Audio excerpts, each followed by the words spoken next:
Hi again, everyone. Irina Lewis with AtScale here. I want to thank everyone for joining us for 5 ways to scale BI on Hadoop. Let's go ahead and get started. So today we're going to be addressing the challenges that you're experiencing with regard to BI on Hadoop.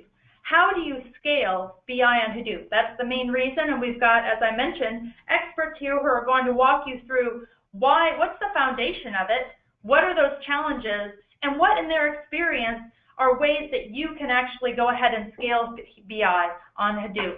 And we'll even have a live demonstration where you'll get to see this in action.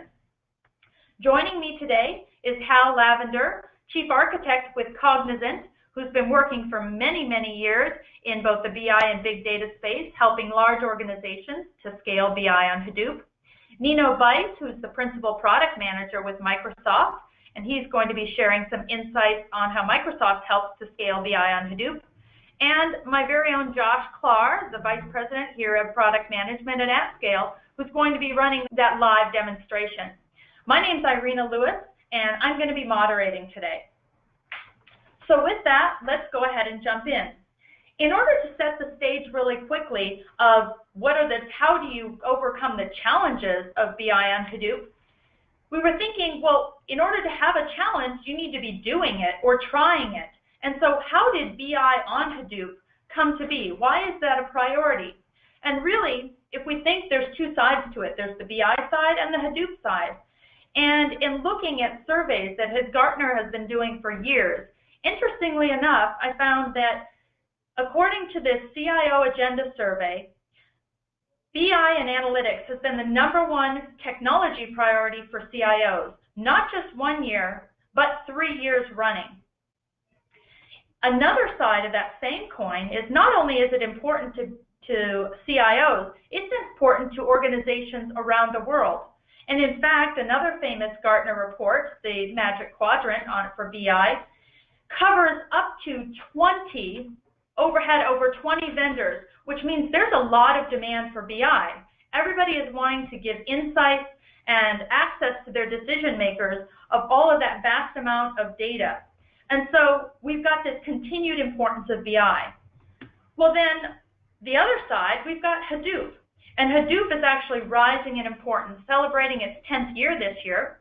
Forrester actually did a survey and found that the perspective of all of those out there is that not only is Hadoop important, it's actually a mandatory item by organizations around the globe. And in fact, in surveying these 2,000 individual organizations, they found that 100% of enterprises are planning to adopt Hadoop in some form or another within the next 24 months. So what that means to you, as you think about this, is if you have Hadoop on your roadmap, or if you don't, you may be behind the 8 ball, because Hadoop is the direction that organizations and the globe is going with regard to managing different aspects of big data. Now, that being said, you might say, well, how is Hadoop being used? And that's sort of the next natural progression. Here at AtScale, in conjunction with some of our partners, we actually ran a Hadoop maturity survey. It was actually the largest one in the world done. And what it did is ask organizations what they had done and what they were planning to do with Hadoop. And as the survey scored, they were able to assess their own maturity. What the results showed was that Hadoop is actually at a tipping point. And that tipping point is that the type of workloads that people are putting on Hadoop is changing. Historically, as we see here, the workloads were about moving data into Hadoop, transforming it, and then moving it back into another operational system for individuals and decision makers to analyze. The second largest was data science, really taking that data and deploying the data lake so that data scientists could use code and scripts to actually analyze it. Business intelligence, interestingly enough, was uncovered as the nascent workload. And going forward, in fact, it is becoming the top workload. It is becoming the higher priority. So the tipping point in Hadoop is that, 1, the industry is accelerating the adoption, and 2, organizations are looking to do BI on Hadoop. And in fact, another interesting aspect that was uncovered during this survey, during the maturity survey, was those organizations who did decide to put BI on Hadoop were 50% more sure to receive value out of Hadoop. So organizations who were simply using it for ETL found that they weren't getting as much value, and those who moved toward this tipping point, toward putting BI on Hadoop, were succeeding in driving additional value. So this lays the groundwork for why is BI on Hadoop out there, and why are you now running into issues? It's important, it is the direction that people are going, and now that you're trying it, you're running into some challenges. And so with that, what I'd like to do is hand it over to Hal Lavender, who's going to walk you through what those exact challenges are that are surfacing and how you can address them. Hal, over to you. Thank you, Irene. I appreciate it. Thank you for your time today. So if you look at it, if we go to the next slide, if we look at it, what is really driving this is really not the technology. I look at this saying the business really has a need. And as Irene said, if you look at all the surveys that are happening in the industry today, data and analytics, not just BI reporting, but analytics is really what's driving this adoption, this need, where people want to bring data together from all these different sources to solve some of the problems that you see on this slide here. That's really the key. And then BI is really, people are saying, look, if I can do analytics on this solution, why can't I do my BI reporting as well? So now we're going from an analytical solution, which is more of a batch-oriented or longer response times, to really becoming more of an operational in nature and bringing data and data indicators and dashboard responses back to the users in near real time. And that's what's really driving this need. And that's the problem we've got to solve. So as we go to the next slide, this slide, Cognizant looks at it and says, you know, we've surveyed all our customers and clients, and what we do is we look at it and we say, these 5 needs are really what every single business is looking for.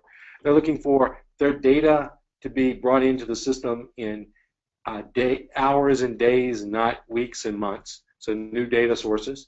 They're looking for their existing data sources to be brought in and made available to their users in near real time. Data latency becomes a real issue for them. Self-service and data exploration is probably the #1 ask, along with interactive analytics. In other words, users today really aren't looking for canned reports, but we're trying to enable the business users to get those reports and analytical information themselves, and then provide a single view of the data across the enterprise. So as we bring all this data together into these data lakes that you hear so much about, the idea is, how can we bring it together and still give one view of the data to our business users? So whether 3 lines of business look at the data, they all want to know it's one semantic view of that information. And that's kind of critical of them, so that the KPIs, the metrics, the aggregates that are performed are now available regardless of the tools on the back end to one set of, in one view and one common denomination. And the last of all is a scalable, flexible, and economical environment. So the ability to deploy an environment in, again, hours is really the requirement today, hours and days, and also be able to scale that on demand, both up and down, to meet these business needs. So those five indicators are really dictating the behavior that we really see today. So what are the problems in doing that? So, you know, as we look at it today, we've gone from offloading ETL. So Irene talked about how 65% of the people started out with Hadoop. One of the biggest use cases definitely was offloading of ETL jobs. But now that we try to scale it to give near real-time BI and analytics, what's really wrong with it? And what we're seeing is these 5 avenues are really the challenges. First of all, this high degree of data movement between sources. We're treating it, the system and architecture in Hadoop, just like we did in previous generations of technologies. The number of data transformations and the amount of data prep that we're going through, and the providing that uniform view across the enterprise that I talked about earlier. It's just something that we're not used to doing. Each line of business is used to having their own data and their own view of it. And of course, from a BI and analytical tools, is tools are changing. The engines are changing. The tools are changing very quickly, and being able to keep up with those changes is kind of key. And last of all, Nino will talk about this need for scalability and the lower cost, how we can do it using, in this case, Azure and cloud technologies. Okay. Next slide. So as we address those challenges in BI, it's really the architecture that we're seeing is really driving these challenges. It's not necessarily the technologies themselves, but how we're putting those technologies together. So if you look at this, we have a traditional input data source. It could be any kind of data source structure. We'll start with structured data. And some of that structured data, of course, goes into reference data, master data. We build metadata catalogs. And we're trying to share that. But as we move that through the enterprise today, the first place we do is we always take it into a landing and staging area, right? We move it into a landing area. We do preparation on it. We run ETL on it. We judge the quality of it. We take it from the source, and we move it into this staging area. Of course, we can also have streaming data that can come right in that we have to handle as well. But again, typically we run that through some kind of data quality check, an analytics check, and even transformations before we move it into the data repository, which is the next stage. So as we move it, so now we've taken that data, we've pulled it into a landing area, we've transitioned it, we've done some ETL data quality on it, we've moved it into a Hadoop data lake. So we brought it together using Hadoop technologies. So we've scaled it from that standpoint. And then traditionally what we've seen most people do is in order to run BI and analytics on it, they still do a large amount of schemas. They still put schemas on top of it. They still build rigid structures. And they really kind of are still coming back to this RDMS relational model that we have today. And that just takes a lot of time, that loading of data, the number of scripts that you have to write. We're seeing that this script writing and this processing of data is really the largest, most costly operation of any our users are doing today. And then, unfortunately, we go to the next step. In many of your architectures, you'll find that you're still building data marts. And whether that data mart is in Hadoop or NoSQL or RDMSs, we're actually fragmenting the data just like we were doing today. So we're taking the data from multiple data sources, we're bringing it together in Hadoop, but then we're fragmenting again, building fit-for-purpose data marts for specific users to use. And then as we go into the BI tools and analytics, each of the BI tools, whether it's BO or Cognos or Tableau, they all have their own semantic model that they can apply on top of the data. And so again, this is creating a fragmented view. This is putting the aggregates, KPIs, and metrics in the hands of the tools. And so people that are using multiple tools are having to write those metrics and computations many times in order to give to the users. So this data movement and transformation is really architecture that we traditionally use today appears to be the root cause of the data latencies. We're actually architecting it in. We're actually creating multiple copies of the data. And yes, data storage is cheap and processing is cheap on Hadoop, relatively so. But we're still creating multiple copies, so we're losing data lineage. We're sometimes losing track of what data is a golden copy.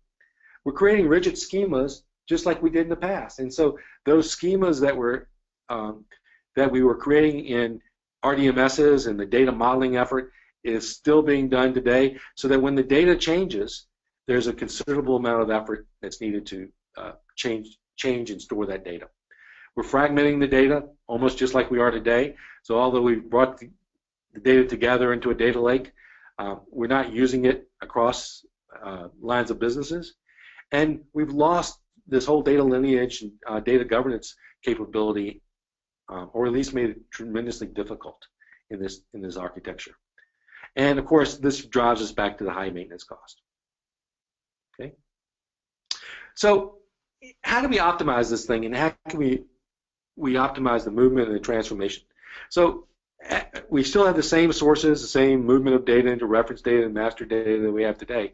But what we're seeing is most of our customers that are really trying to solve this problem, they've eliminated one area in the data provisioning. They're taking the data right into the landing, and they're putting it in a format that they need. They're putting it in Hadoop right into this landing area. So they're eliminating this difference between landing and staging. They're doing some of that processing as part of that data factory work, that data foundations and moving the data in work.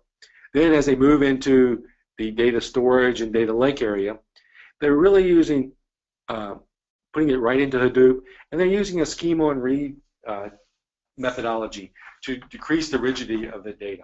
Okay, so this eliminates all these purpose-built schemas we had, and allows people to see the data in the way they want to see it. And since those schemas can be built on read, different people can have different access and views into the data. Then the engines that are on top of it that are doing the analysis work, you know, the engines are changing every day. So you have Spark SQL, you can use Impala, you have Presto, Drill, there's others in the market as well. And those different engines allow you to analyze that data quickly and in a cost-effective manner. But then by having a single semantic layer on it, different tools can get to that data and read it on the fly. So therefore, they can do self-service, BI.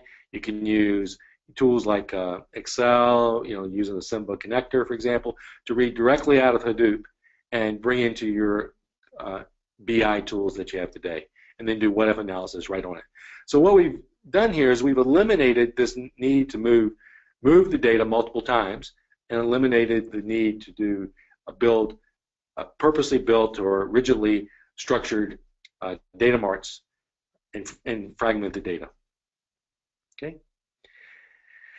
So of course this architecture really lends itself to data availability across multiple tools. No longer is data in one data mart, and maybe not in a different data mart. Allows multiple tools to get to that data and uses open source or different engines to allow you to process it.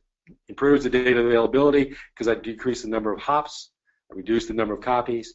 This dynamic schema really allows users to create their own view, their own analysis on it when they need to, but allows the data to come in and become available extremely quickly for other users, and of course reduces your maintenance cost dramatically.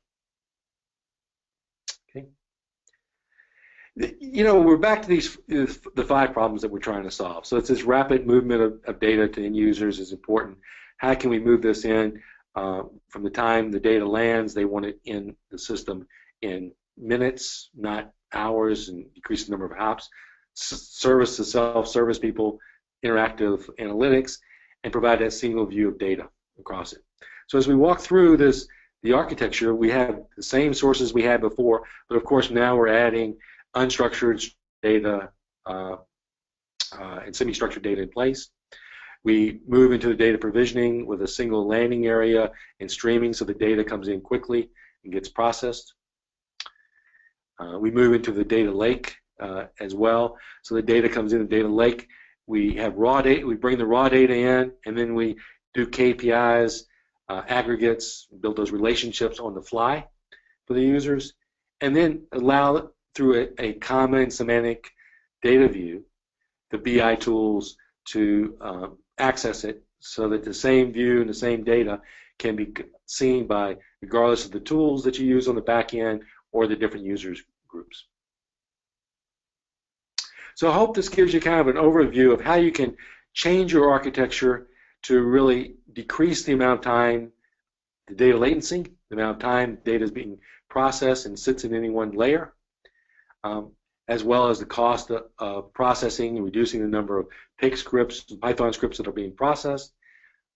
So the last area that really ties into this is the infrastructure itself. So I'll turn it over to Nino, and he'll talk about how you can scale in a cost-effective way the infrastructure to enable this.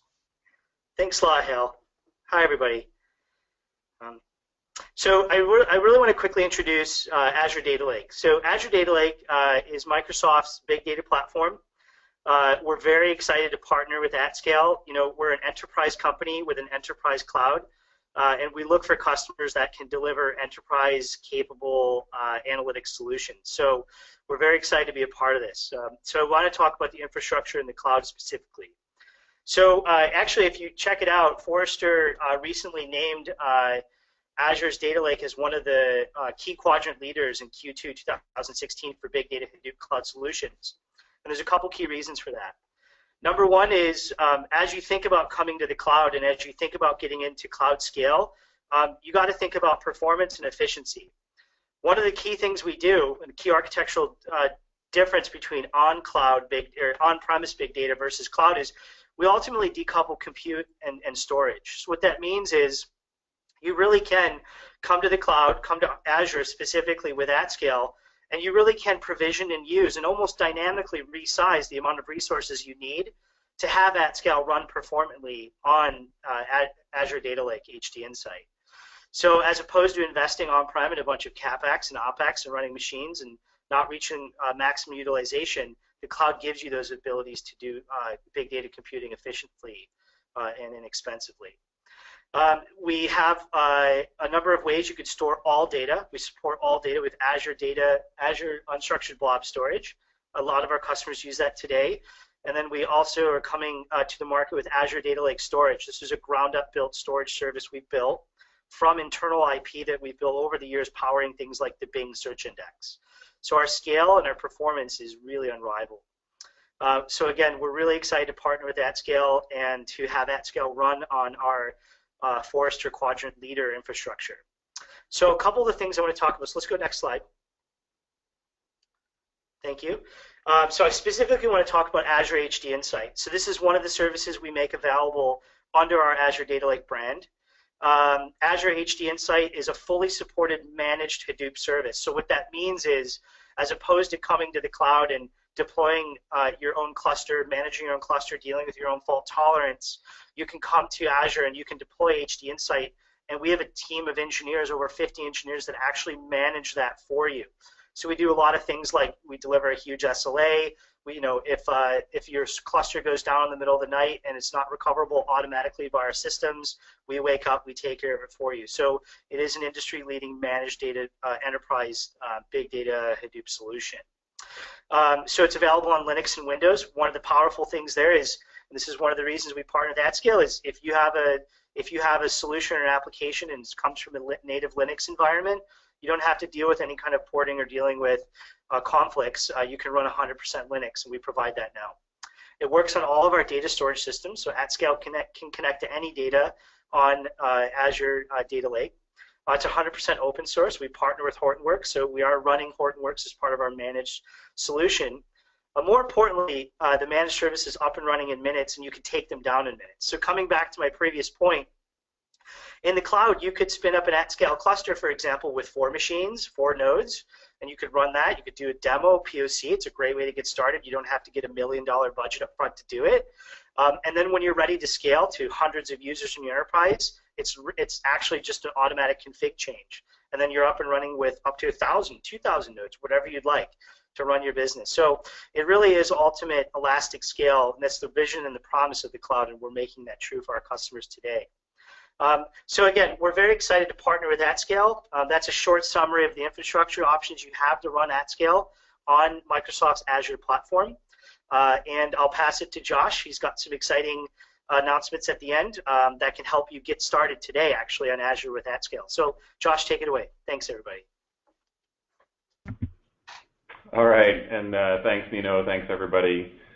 So we're going to hop into the live demo portion of the webinar, and the intent here is really just to show you AtScale as well as HD Insight working together to deliver this idea of scalable BI directly on top of Hadoop.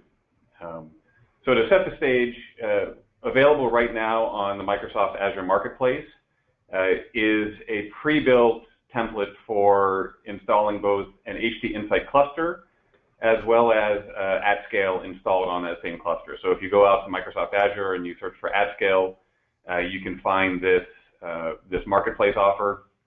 And if you click on the deploy button, that will take you into a prompted set of workflows where you will configure the AtScale VM application. You'll subsequently create your HDI cluster. As Nino said, you can spin up a 4-node cluster, you can spin up a 100-node cluster. You'll provide some networking information and click create. And in the background, we'll start to spin up both the AtScale application as well as a Hadoop cluster. And within a short period of time, you'll be up and running. As Nino mentioned, running in the background, the HD Insight is a hosted, managed version of Hortonworks' open source Hadoop platform. And so this is a little 4-node demo cluster that we've spun up on HD Insight. You can see it's got 4 data nodes that are live. We've got some HDFS. This is also mapped to Windows blob storage on the back end. So you can map your Hadoop cluster to your Windows Azure blob storage. We also spin up a Hive data warehouse as part of this that's pointing at some sample data. So really, with a few clicks, you're up and running with a purely hosted and managed Hadoop cluster. And sitting on top of that Hadoop cluster already configured is the AtScale intelligence platform. So what I'm going to do here is actually log in and show you connecting AtScale to the data that's sitting in that platform. And I'll walk through actually a process of building a cube, and then we'll query that cube through a few different interfaces.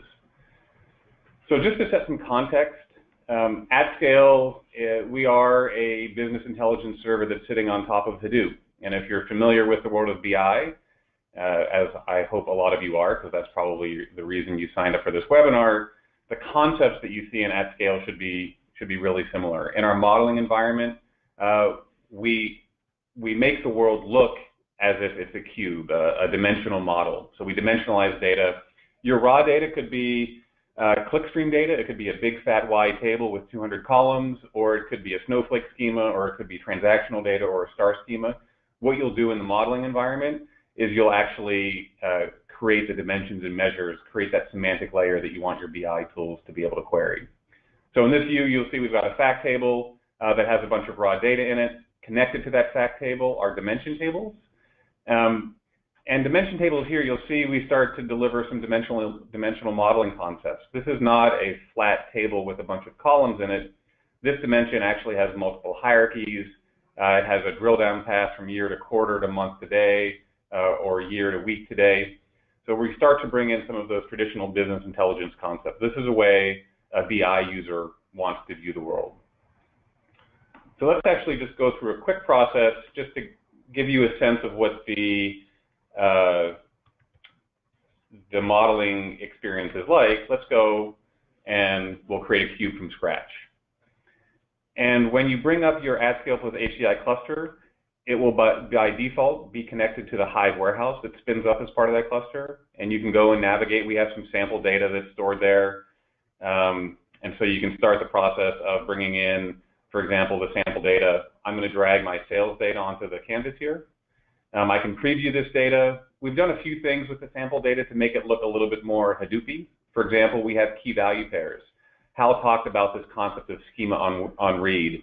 In a traditional data warehouse or data marting world, you would actually have to separately pull out color, size, weight, and style and turn those into separate columns, potentially a separate table, before you could query them.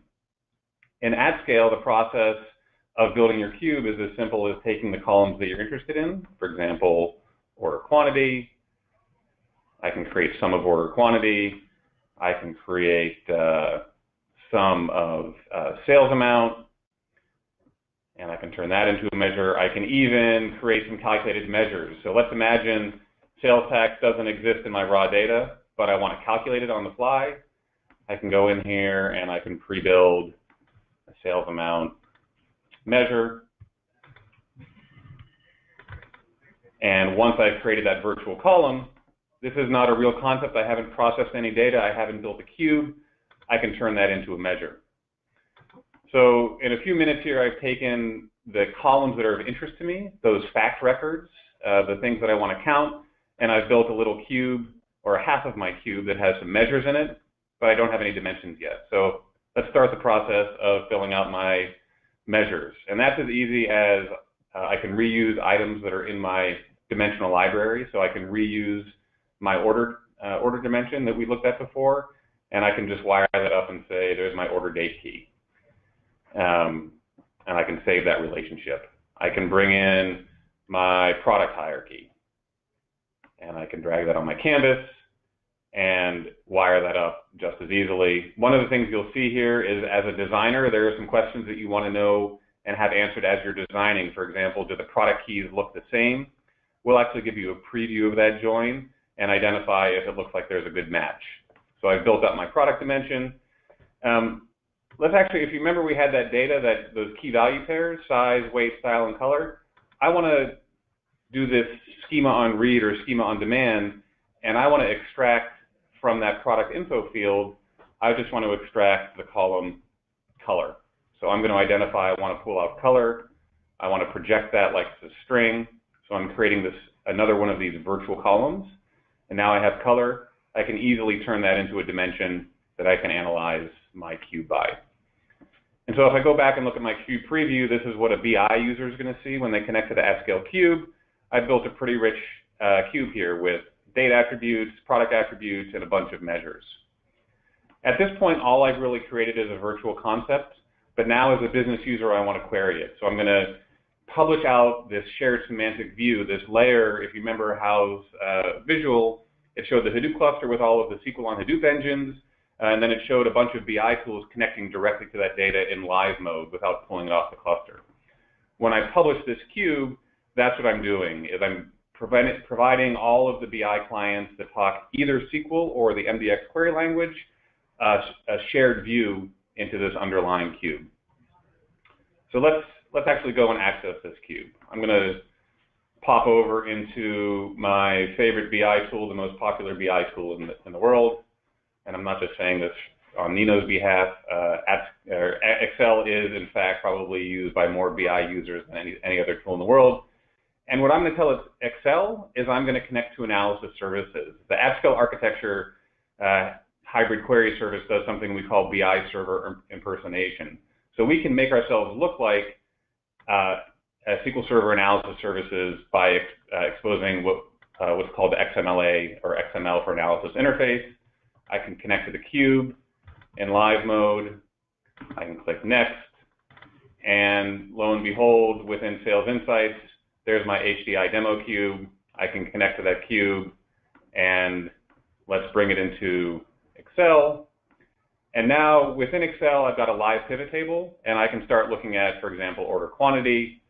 I can look at my sales tax. I can bring in that product dimension that had a hierarchy. So let's bring in my product hierarchy, and I want to break things down by my product hierarchy. And the benefit of the hierarchy here is I now have a drill path, so I can expand and look at that particular product line, and I can expand that column, and I can drill down, and I can drill down to the product level. And if you remember, I had stuck in color before. Maybe I also want to break everything down by color.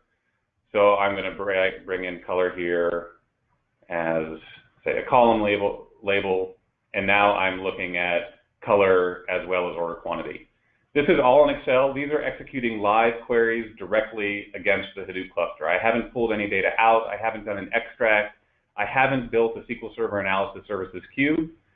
If you want to take a quick look at what's happening on the back end, let's go and look at our query log. What you'll see, if I look at the user queries, is that Excel has sent us what we call this inbound query. It has submitted an MDX query. So AtScale can talk either MDX or SQL. So if you're using a tool like Tableau, you can connect to us in SQL mode. If you're using a tool like Excel, you can talk to us in MDX mode. We've taken that MDX query. We've done some schema on read. So I've executed that sales tax formula in line. I've actually pulled out and I've executed a regular expression to extract that color dimension. And I've pulled that out of my raw data. For example, from my sales log fact table, I've joined with dim product, and I've joined on product key. Now, the other thing, there may be some questions about how does AtScale actually make those SQL on Hadoop engines fast and make this perform as if it were a cube. The other thing we do is we start to build out what we call our adaptive cache. Our adaptive cache is a series of aggregate tables that sit on the cluster and aggregate the data up against common rollups. So for example, on this particular aggregate, you can see I've already built an aggregate table that groups all of my interesting measures by color as well as product name. And so if I go back into Microsoft Excel, and I rerun that exact same query, so let's go back and refresh my data. What you'll see, if I go back and look at my user queries, is that Excel executed the exact same MDX query. I'm sure all of you were paying attention and memorized this query. This is the exact same MDX query. This time, when it hit the AtScale server, instead of going and executing that schema on demand or needing to re-execute and go look at the raw data, we actually looked at an aggregate table. So that aggregate table has been queried instead of hitting the fact table. What this means in practice is that end user queries train the AtScale system and the AtScale adaptive cache, the common combinations of measures and dimensions, and the user experience is an interactive experience. If you think of the two things that a BI user wants, the BI user wants that friendly interface that looks like a cube, so they can do slicing and dicing and drill down, and the other thing they want is interactive experience. Query should come back in a few seconds or less. The other nice thing about this, this interface is I can look at the exact same data, but I can look at it in SQL mode. So here I've taken Power BI, I've connected Power BI to AtScale in SQL mode using Hive ODBC connectivity. We look like a Hive server as well as a SQL Server Analysis Services connector. And so now I can interact with that exact same data with the exact same combination. So order quantity and sales tax are defined the same way. The dimensions are all the same. And within Power BI, I can start interacting with that exact same data. So this is that idea of that shared semantic layer. I always get the same answer. I'm not reproducing data. I'm not copying or reproducing somewhat different business logic for different use cases. I've got that shared view of the world. So that's pretty much it. That's within a very short period of time. Hopefully you got the idea of how easy it is to spin up an AtScale plus HD Insight cluster, and then the benefit that you get once you start building those cubes of the shared access layer as well as performance on top of the data that remains the entire time within the Hadoop cluster. Fantastic. Thanks so much, Josh. Appreciate that. Hey, everyone. I'd like to go ahead and wrap up and summarize what you've seen today from the sharings of Hal Lavender with Cognizant, Nino Bice with Microsoft, and then Josh wrapping it up with a live demonstration. So we understand that there are challenges today because BI is a priority and Hadoop is an accelerated priority. And yet, as you encounter some of these new experiences, you run into challenges scaling BI on traditional data warehouses. And so the 5 ways that you can consider and think about as you move forward in order to be able to scale BI on Hadoop is to consider solutions to make sure you're able to play the data where it lies and not move the data out of Hadoop after you put it in there, to avoid transformations up front and look for solutions that allow you to do schema on read, to manage the semantics in one place across all of your tools, to be able to leverage those multiple SQL engines on Hadoop and any BI tool, whether you use MicroStrategy from a legacy purpose and it's still in place, to Excel, to Tableau, to Power BI, as Josh showed in the end. And then last but not least, definitely, as we're thinking about next generation solutions, looking at Hadoop as a service is one of the 5 ways you can scale BI on Hadoop. It's ready, it's very efficient, and it's elastic, able to go up and down as your business needs. And so with that, I'd like to encourage everyone, if you're interested in learning more, before we go to questions, we are going to take questions here in a moment, but just in case some of you need to drop off, we've got a couple things out there for you. One is a BI on Hadoop cheat sheet. You can download it at the URL that you see here. And again, both this PowerPoint slide deck and the recording will be shared with you, so you'll have access to this. You can also get started with that AtScale on HDI Insight, the environment that Josh demonstrated just there. If you go to atscale.com/HDI, and you can spin up your own demo cluster like that. Or if you're further down the path and you would like to request a one-on-one demonstration, please access or come over to us and let us know. We'd be more than happy to set that up. And so with that, I'd like to take a couple of questions from our audience. At the same time, I would like to thank my guests, Josh, Hal, and Nino, for sharing with you 5 ways that you can scale BI on Hadoop. We do have a couple of questions that have come in, so let me go ahead and bring those up. Josh, it looks like this one might be for you. How does using Spark or Drill, etc., make data more quickly available to end users as compared to a traditional RDBMS? Good question. I guess there's two elements of quickly. One is the time between the data is created versus the time it can be consumed, and then also just the speed of the query. And maybe I'll tackle those both. On the first side, what we see in the traditional architectures, and you saw this in what Hal laid out, the process goes from data collection, for example, sensor data collection or raw transactional data collection on the Hadoop cluster. In the traditional approach, there's data processing, maybe batch ETL jobs that are used to aggregate and pre-compute certain elements of those data sets. And then that data is moved into a relational database for query or additional aggregation, for example, into cubes. That step of moving data off the cluster, doing additional pre-aggregations, adds latency so that kind of the time to data is increased. If you're using a tool like Spark SQL or Impala or Hive to query the data directly on a cluster, you're querying the data as soon as it's written to the cluster. So the time to data is a lot better. I think the second question was really around query performance. And I think it's fair to say that the SQL on Hadoop engines are not yet to the point of competing from a query performance perspective with the traditional NPP databases, but they're getting there. They're evolving really quickly. What we saw with our benchmark, with AtScale, the benchmarks that we did a few months ago, is projects like Spark are moving really, really quickly. Between Spark 2.5 and 2.6, or 1.5 and 1.6, there was something like a 10x performance improvement. And so the combination of a SQL engine, along with some of the things we're doing with the AtScale adaptive cache, really means you get NPP-like or better than NPP-like performance on top of data that's sitting in your Hadoop cluster, but you're getting it with those native SQL on Hadoop engines. Okay, thanks, Josh. We have a couple other questions here.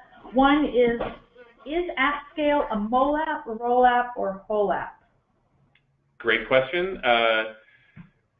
So just for those who might not be familiar with the acronyms, MOLAP is multidimensional OLAP, where you pre-compute all of the possible cells, every possible intersection of dimension, values, and metrics.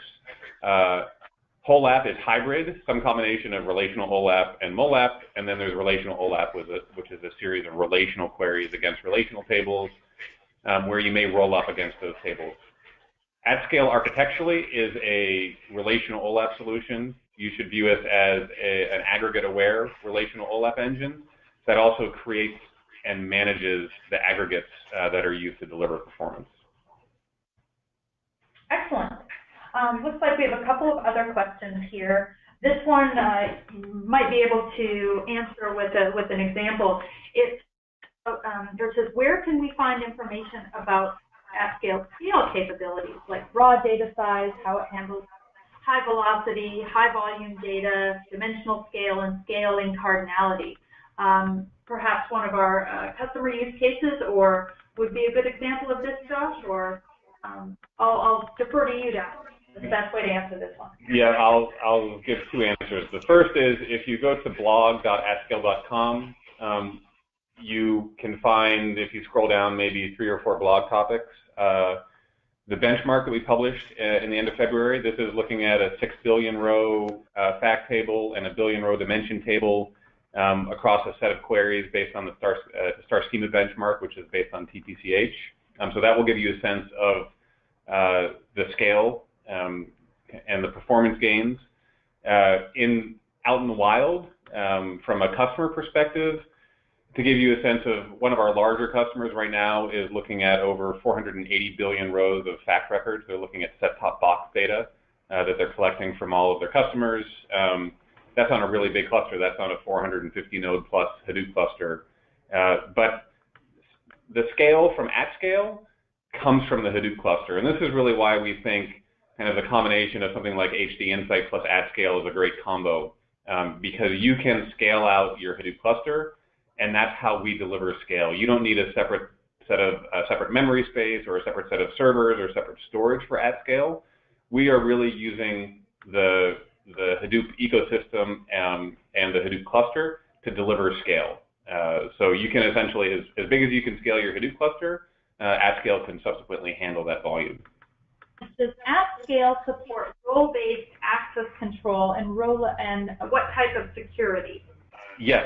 So AtScale has role-based access control where we can control, we call it object-level security. It's really what are the objects, for example, what cubes can end users access.